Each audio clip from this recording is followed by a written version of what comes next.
A alcaldesa de París gabou a Pontevedra pola súa adaptación ás exixencias do cambio climático e a vida urbana de calidade. Foi na clausura do Fórum Smart City, un encontro presidido polo lema Obxectivo Cero Carbono, no que Fernández Lores explicou as terapias que se poden aplicar ás cidades enfermas polas emisións de gases contaminantes.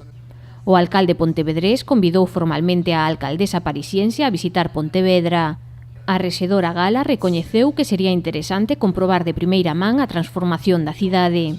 Hidalgo márcase como obxectivo que París sexa unha auténtica capital verde para o 2024, para o que se propón reducir o tráfico tanto na capital como na área metropolitana, que ten unha poboación de 12,4 millóns de habitantes. A alcaldesa agradeceu a Lores a súa participación no foro, que cualificou de interesante e necesaria, con ideas que comparten para aplicar na capital francesa.